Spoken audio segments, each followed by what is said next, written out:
So I'm here interviewing William Floyd, talking to him about his experience. And he was kind enough to just come on here and give us some time to just share his story about, the treatment that we give and kind of how that's impacted his life. And so, William, first of all, let me just say thank you. I do appreciate you being on here, man. And you're most welcome. Thank you for giving me the opportunity. Absolutely. So, yeah, what before you came to see us, and because this treatment's kind of out of the box and such. I mean, um, what was your situation like? Like, what were you dealing with? Sure. So my situation before I came to Alpha Omega was I was diagnosed with bipolar 1 disorder, and a tack onto that was a schizoaffective disorder. But that came later down the road. But we think I was probably bipolar probably when I was 19 or so. Mm. And then what I've said in therapy a lot is that I lived the next 17 years in the wilderness, because I was unmedicated, undiagnosed, no treatment, just living, in some ways, I had obviously great moments in there. I have some amazing friendships that thankfully survived that time, but, also, yikes. But I got diagnosed in September of 2017 Mhm. and started taking medication October 2017. We had to do a little bit of the medicine roulette, as you're well aware of, Yeah. to find that right balance. And that's when I learned that, generally speaking, bipolar patients aren't put on SSRIs. They go a different avenue, and they have mood stabilizers, antipsychotics, and that sort of thing. And we found the magic recipe. So by February, I was, pretty solid. And then as far as my mental health journey, I was pretty solid for the next 5 years with really no problems. It was great. And then in 2022, there were some cracks in the foundation. And it started off as I just don't feel right. And then Mm. within a few months, it was, oh, I'm really depressed. And then by the end of the year, it was, I'm horrifically depressed. And I also had then been diagnosed with that schizoaffective disorder. I was having auditory and visual hallucinations. And the only thing they could do basically was to put me on an extremely high dose of a medication that made me a zombie. But my psychiatrist was like, I'm just trying to keep you alive Mm. by basically sedating you to the point of constant sleep so that you're not experiencing all of this. Wow. And and that was my life for the better part of a year. And then it was just getting untenable. Like I couldn't live anymore. I couldn't be a dad, couldn't be a husband, couldn't be myself with my friends. And that was probably the one of the darker times. And then we were looking at alternative options because medicines just weren't working. Like this wasn't going to be a long-term solution. And so we actually went, because at the time there wasn't a ketamine clinic. I was in Texas at the time.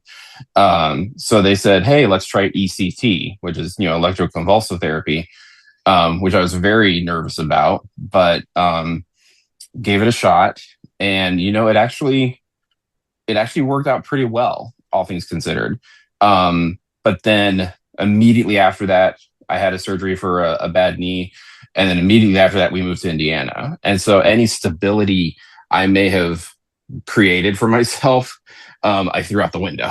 And Right. um, so I started this depression cycle in 2022. Now we're in 2024, and then we've moved, and now I'm in a new city with, not lost, but you've left all my friends behind and family and Yeah. everything, and I'm just struggling. And the first year here in Indy was just may have easily been the darkest time of my life. Just so lonely, so unattached.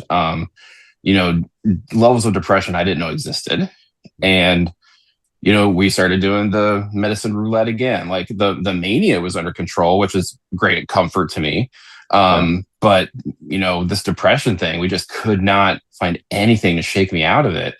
And they started putting me on some SSRIs just to try, and see if it would break the cycle. It didn't. And so my psychiatrist here in Indy was like, you know what? It's worth a shot. You should really try ketamine. And Mm. all I knew ketamine from was my 17 years in the wilderness. And it had a very different definition. And I was like, are we sure that's a good idea?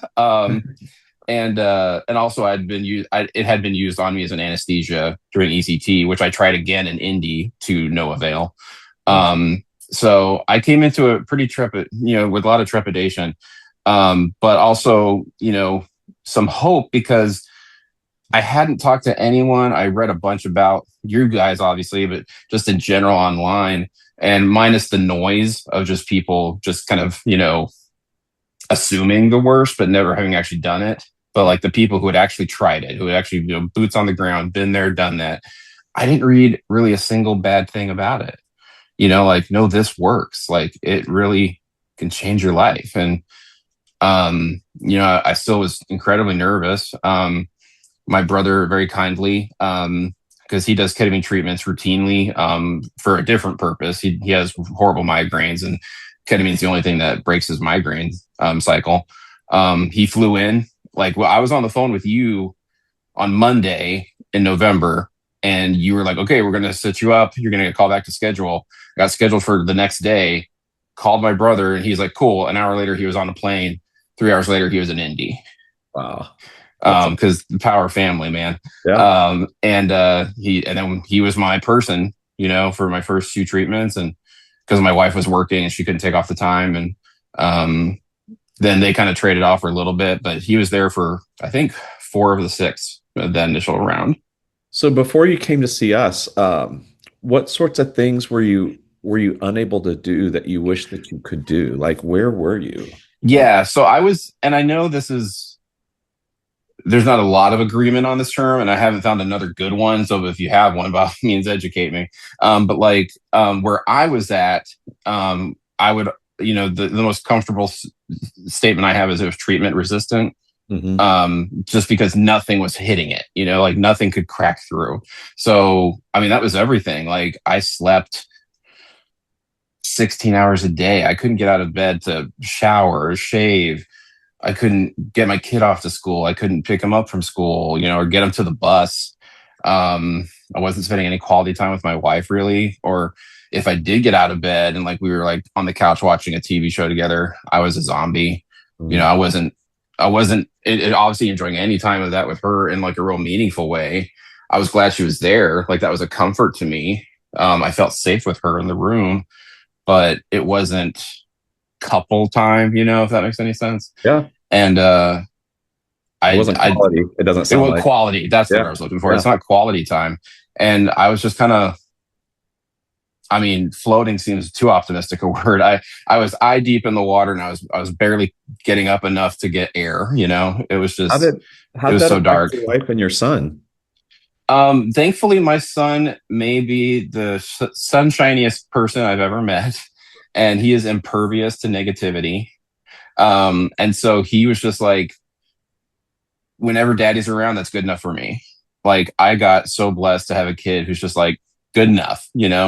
And so I was able to go through that, not to be too hyperbolic, but that kind of personal hell, what that 3 years was for me, Yeah. and have some real, I mean, if these are words you can attribute to a, 6, 7, 8 year old, but some real grace and forgiveness and understanding, like he was just like, you're my dad. I love you. And when you're around. And that makes me happy. But I'm assuming for you, you weren't showing up for him the way you wanted to. Not at all. Yeah. Not at all. And for my wife, it was the same thing. It was like, she understood. So she certainly wasn't in any way, frustrated or mad with me. She was frustrated and mad for me, Yeah. like, she's watching her person going through this struggle that seemed endless, like it has no end. And there were, I want to be clear, it wasn't like literally 3 years nonstop depression. I mean, there were moments, I'd have a good week or a good, Yeah. couple weeks, maybe here or there. But I mean, on the aggregate, it was 98.9% bad and 1.1% good.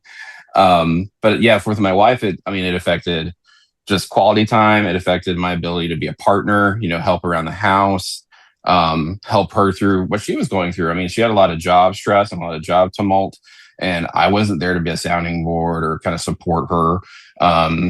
without oversharing. It obviously affects how your relationship with your wife in that special way. Yeah. It's just, it affects everything. Well, so many of the spouses that I talk to, like they have to move into this role as caretaker. Mm. Most of them are happy to do that. There's love there, right? Yeah. But it Yeah, is still a absolutely. weight. It is still a burden that they're carrying. I mean, I would be happy to carry that burden for Megan, you know, um, because of this treatment. Neither of us have to carry it for one another, Right. but like I would, I mean, Yeah. God forbid she was diagnosed with cancer, same sort of thing, right? I'm going to shift my roles, but yeah, I mean, I talk to a lot of spouses, and they do have to kind of take over that. There were probably times that maybe your wife had to also be dad, because you Oh, for weren't, sure. you know, you just Yeah. weren't there, and it wasn't a willpower issue. I mean, that's one of the things that we keep explaining to people. It's not a willpower issue. If it was a willpower issue, you would have kicked it a long time ago, right? Oh It's man, so not it's quickly. not that you don't have enough determination. It's really that brain health. But so Yes. how did you end up finding us? So I found you.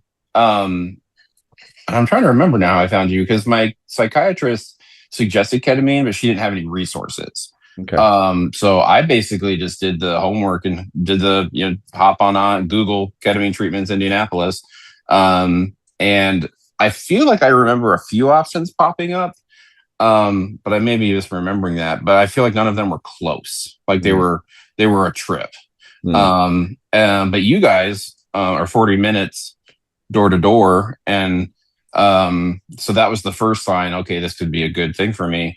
And then again, just dipping into doing the research, reading your website, reading reviews, and just like ketamine people in general. And it was just like, okay, this is clearly where I'm meant to be, without getting into the woo woo or the mystical of it all. I was like, okay, there's a reason this is set in my path, yeah. and this is where I'm meant to be.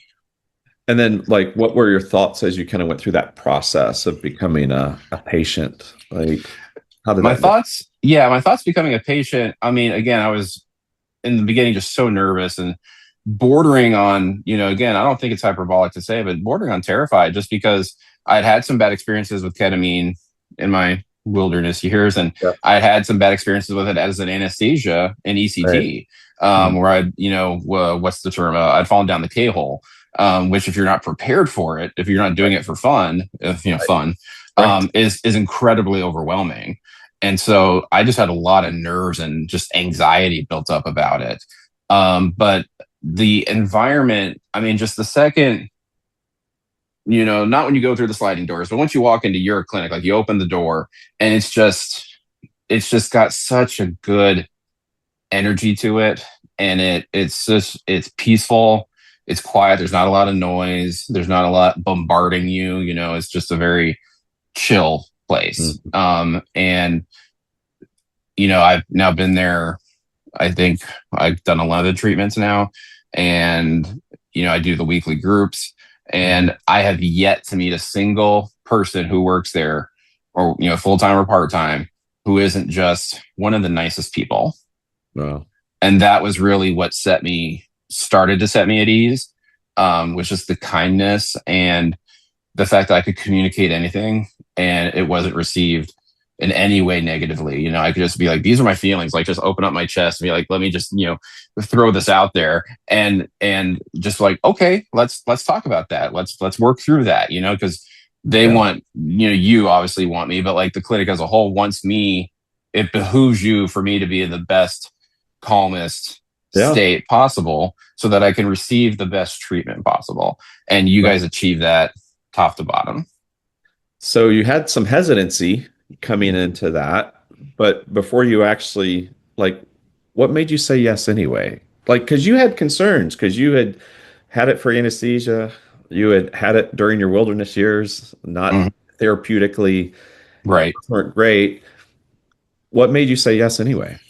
It was two, well, I guess three things. The first one was my brother, who we have a very interesting relationship, but there's a lot of love there. But it's brothers. I don't know if you have any, but it can get complicated.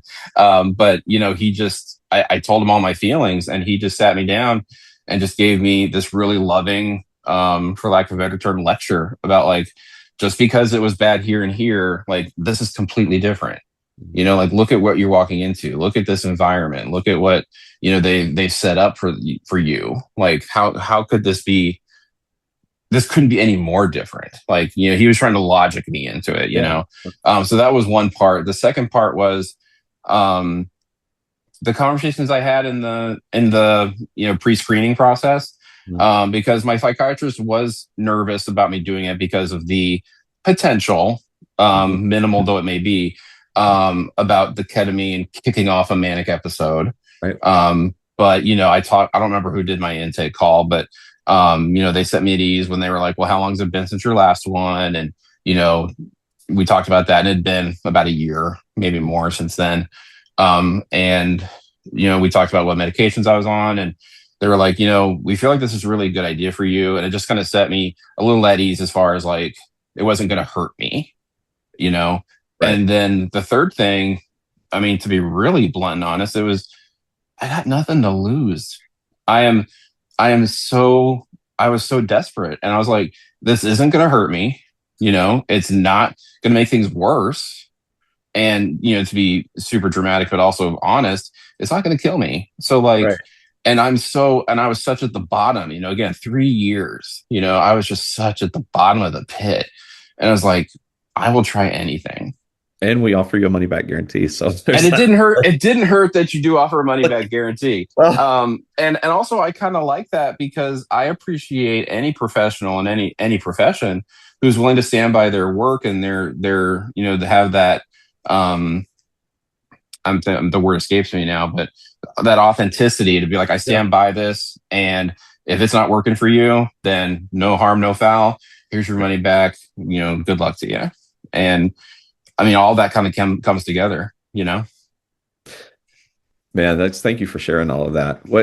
So where are you now? How would you Where, describe your symptoms now? yeah. So it, we talk a lot, at the clinic, in group, and we've talked about this, you and I and Megan and so on and so forth. Um, it's not a cure. It's just, like we've used a bunch of analogies, but at the end of the day, it's not a cure. It's a tool. It gets you to a place where you can get to a better place.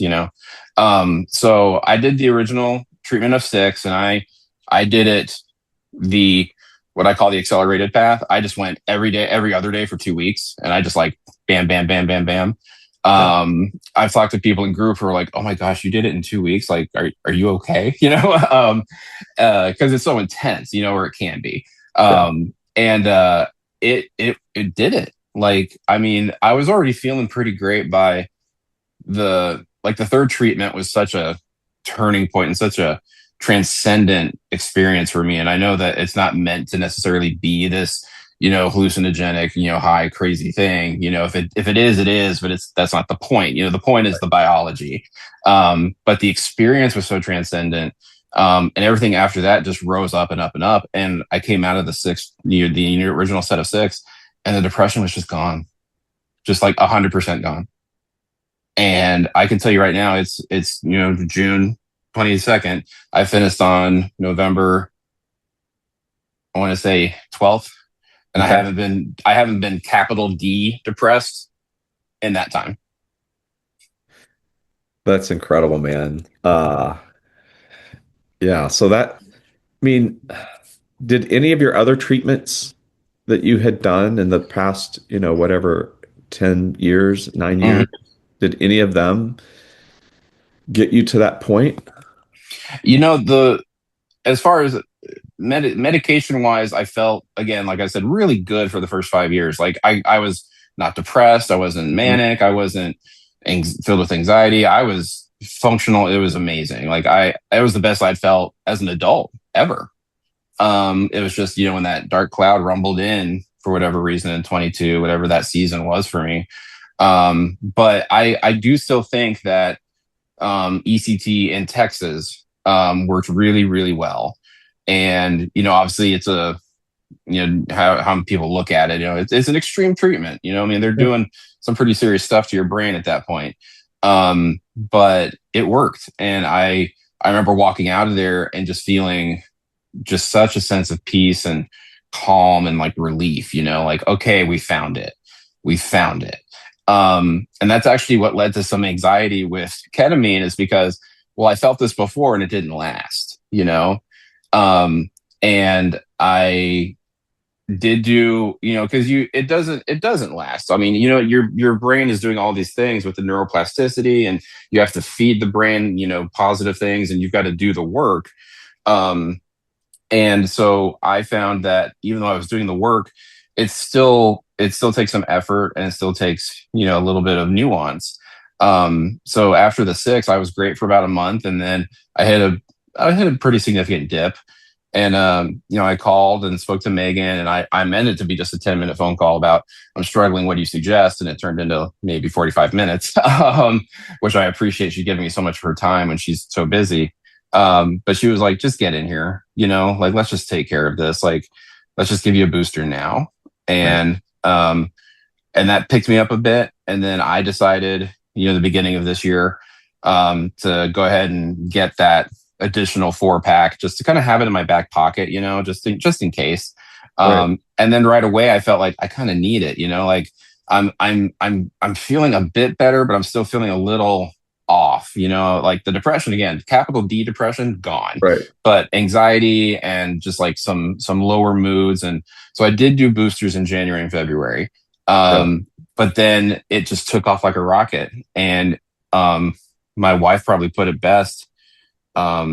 She said after the January one, even though I did the February one, after the January treatment, it was a week or two after, and we were talking on the couch after my son had gone to bed, and she was crying, and I was like, is everything okay? And she goes, I'm just so happy I have my person back.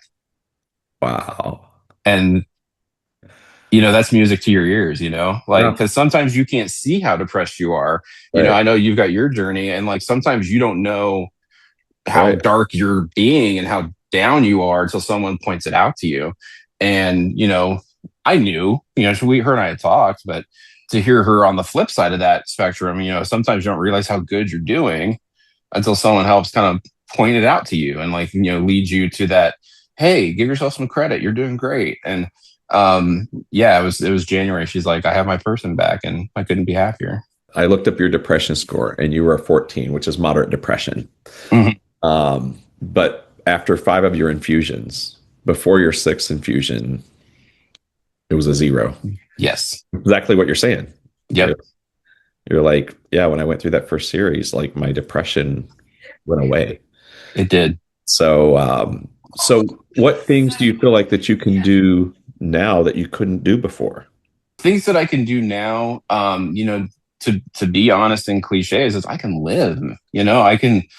I was able to start taking care of myself, and like, hygiene, but also diet and exercise and just being outside and being in the world. Because especially during that dark time, I was also just terribly overwhelmed by crowds. I didn't walk into a crowd for 3 years. And I just couldn't do it. And that included like, even like if we stopped at a gas station, she'd be like, can you run inside and grab me something? No, you know? But then I was able to show up for my son. Like he's in Little League, and I was able to go to his games and kind of practice with him in the backyard and, play with him more. And just, he's got such an imagination. He's obsessed with Monster Jam. And so like we play with his monster trucks all the time. We're doing all sorts of random stuff.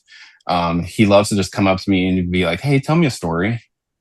And I'm like, well, I need a prompt. Like, what about? And he'll give you some random, tell me about a parrot that loves to swim. And I'm like, okay.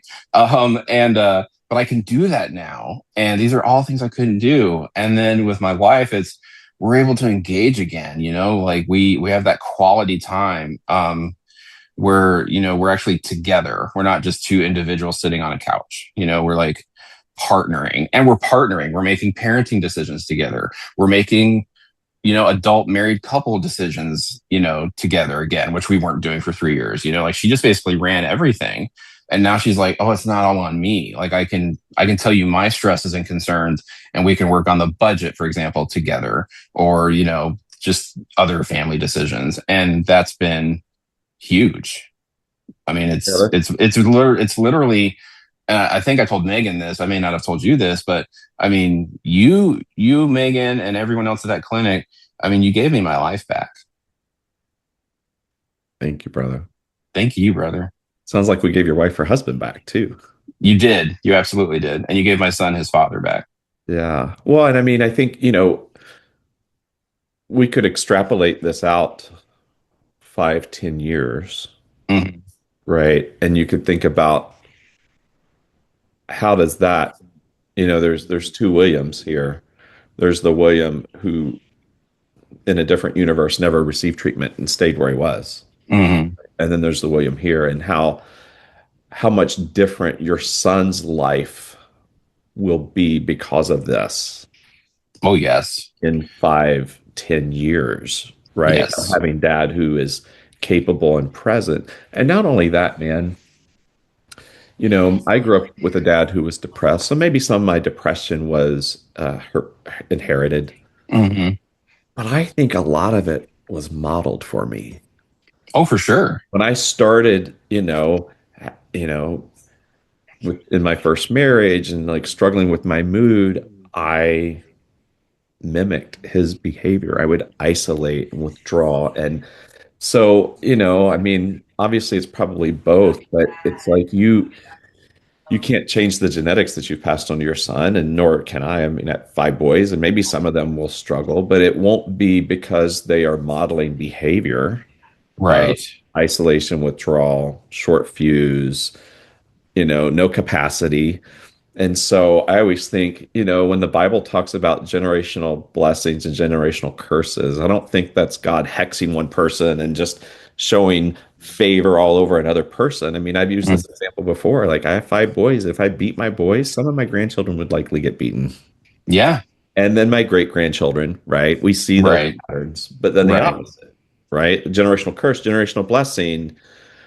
I heal, and then my children have a healthy version of me parenting, Right.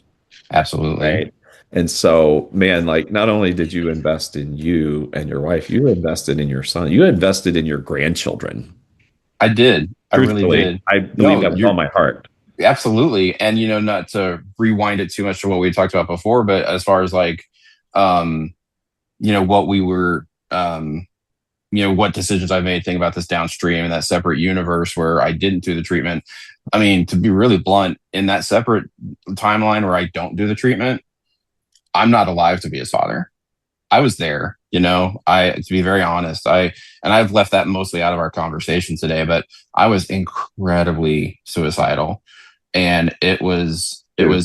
yeah, and it Yeah. was at the forefront of so many days, and um, that's part of what I meant in my answer about what got me here. And I said the three things, and it was just Yeah. desperation. Because it was like, Yeah. because I want to live, Right. but I'm starting to lose faith that I can. Yeah. And I like your explanation about the blessings and the hexes, and also about the modeling, because my dad, we don't know, and we never will know. He passed away in 2020, but um, my brother and I are convinced that he was also bipolar. My brother's also bipolar, Mm. but my dad just exhibited so many of the behaviors and the attitudinal, Right. characteristics, and Yeah. all this other stuff. And you learn what you see, like, to your point. And unfortunately, my brother and I learned some of those things, and those Yeah. played out in our early relationships. And it's, like, where'd that come from? And it's like, oh wait, that was what I was told was the example. Right. And then when you have a mental illness, in addition to that, I mean, the train can go off the rails so Yeah. easily. Yeah. So, yeah, man, it's just your story is just beautiful. And I'm so grateful that that you're sharing this. Um, it sounds like, before you were surviving barely. Mm. Yeah. It sounds like you're really thriving, you're really flourishing. What about what about like the aftercare at our office? You mentioned that you're doing groups and you're plugged Mm. into this online community. Like, Being a part of the clinic community still, through the groups that you host, as well as the online community through school, has been really helpful, because I'm doing great and that's awesome. But there's still points of struggle, and I've made some posts and gotten some great feedback. And the last one, which was just last week or the week before, I did a treatment on my birthday specifically because of some trauma and stuff surrounding my birthday, and I really wanted to. I how do I explain it to Megan? I wanted to like the ketamine was going to like strip and refertilize the garden, and then I was going to just going forward pack in as much positive experience into that neuroplasticity window and onward, to kind of rewrite my whole mental viewpoint of what my birthday is. Yeah. And it worked pretty well. But like we've talked, there's some ebbs and flows in the ketamine treatment journey. And I was starting to get into a struggle bus where I was really like, oh no, what if this dip I'm experiencing is, what if it's the end? What if I'm going backwards? What's around that corner?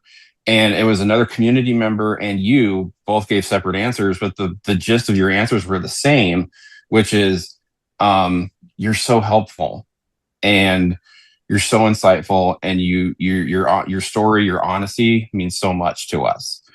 And I was reading that, and I started getting really emotional on the couch, and I told my wife, and I read them to her, and she's like, "That's it." And I said, What is it?" And she goes, "The two things you need most in life." And I went, "Purpose and hope." Yeah. And she goes, "Purpose and hope."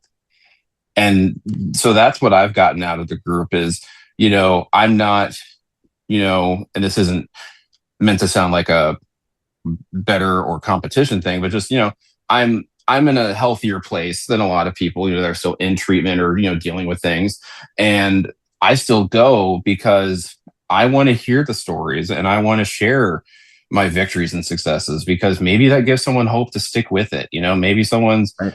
on treatment 4 and they're like, it isn't doing anything for me. Should I even do 5 and 6? And it's like, yes, absolutely do 5 and 6. And one person was like, I'm thinking about doing boosters. I'm like, get them, and if you don't use them, you don't use them, but like have them, just have them ready at the, if you, I mean, not everyone needs the boosters, but, Right. I put it in one of my posts on school. I was just like, some people 6 is enough. For me, it was 10 at the time. Now, it's 11, whatever. But like, it's 12, some it's 15, but like, you'll still get there. It's Right. just, what is it for you? And so that's what I get out of the community is my ability, the honor, honestly, the gift to be able to share my story and have any impact on anybody I think is, God wants to repurpose our pain, I think that is so true. So, when you share and you're vulnerable, like somebody else is going to get something out of it. That's why, when Megan and I were looking at, like, how can we do this better instead of just giving ketamine? It's like, well, community Hmm. and some program that really focuses on brain health. But, Yes, I think isolation is the opposite of healing, right? So we wanted to create absolutely. a community where people could have other people who are in the struggle, people who are a little bit further along than they are, that can lead them. And then, for you, you're further along than some of these people. You can lead them. And then they'll do the same for people behind them. And I think that's the beautiful thing about this program is it's not just IV ketamine therapy, it's the integration, it's the support, it's the community so that you feel supported. Yes. We're going through this. Well, So and you just kind of mentioned it, and I want to tag up on it just because I couldn't agree more. Is there is something, and you know what? I think this word can exist completely outside the context of religion, though I'm a man of faith and you're a man of faith. But this is holy work, mhm. and I think there is something beautiful and amazing about that, and the people who foster that um, are really doing the good work, and um, so yeah, I really do believe like what you were saying there about it's inspired, and So, it and that we can pay it forward is a blessing to us and to them, right. as a, if I can say this, it's not edited out, but Yeah. as a Jewish person, we believe in this concept. It's like one of the core tenets of our faith is this concept called tikkun olam, which means to fix the broken world. And that's on every level. That's on fixing the broken world in you, in your family, in your community, in the world. Yeah. And because of you guys doing your work to fix the broken world, patient by patient, one at a time, we're able to take that and go wherever we want to go with that. Because you got patients from all around the Indy area. Like one lady's from like Seymour, I think, or an hour south of Seymour. Like, I mean, you cast a Yeah. wide net. Yeah. So Yeah. just the ripples of that pond, of that fixing the broken world that you guys have Right. done is just astounding. And what an amazing thing. When you're in the suck, you don't have capacity to give back and have a No. positive impact in somebody's life. Mm-hmm. No, I've got a shirt from the Till Valhalla project, and on the back it says "Helped people help people." Mm-hmm. And, you've Yes. always heard hurt people," which is also Yeah. true. Which is true. Help people help people. I think Mm-hmm. the reason why all the 12-step programs, the final step is service. It's not because you become a wonderful person necessarily. It's because when you start helping other people, it further helps your healing. Absolutely. So it's Absolutely. incredible how God created us. Because I can't imagine, William, having to go through life doing good and getting no personal benefit out of it. Mm-hmm. Like if I stop and help somebody who's got a flat tire, like I get a lift from that. I'm not Right. driving away going, I can't believe I helped them with that tire. Like I'm like, oh, I got to help that lady. And so, but Yeah. we're wired that way. Mm-hmm. And I don't think there's anything bad about that. But I don't um, let, either. let me just ask you, if there's someone out there who's watching or listening to this right now, and they're kind of on the fence about, man, I've been struggling, or maybe they don't necessarily call it depression. They call it like overwhelm, burnout, short fuse with the family, 35 tabs Mm-hmm. open in their head. If there's somebody out there who's kind of on the fence about that next step or like what to do, like what advice would you give them? Yeah. So the advice I'd give anyone who is on the fence about doing ketamine or considering, coming to Alpha Omega, I would just tell them, look, at minimum, the least you can do is have the conversation, do the consult, and just talk to them. And I'll bet, I'm pretty confident that whoever you talk to for a consult, um, which I think my consult was with you. I think it was. Yeah. And again, I think that consult's supposed to be 20 minutes and you gave me an hour. But there's nothing that can't be discussed in that consult. So if you're on the fence, if you have fears, anxieties, trepidations, or like maybe you really question the validity of ketamine as a mental health treatment or brain health treatment, all those questions can be answered. And I really hope that anyone on the fence does do that at minimum, but I hope they take that next step and give it a try because um, I've done a lot of treatments. I haven't done them all, but I've done a fair amount. And as far as the depression or the anxiety, because I had that too, and the overwhelm and the you know short fuse and everything like that. It's the thing that broke through. It's the thing that cracked the code. And I'm going to talk about it for the rest of my life and sing its praises.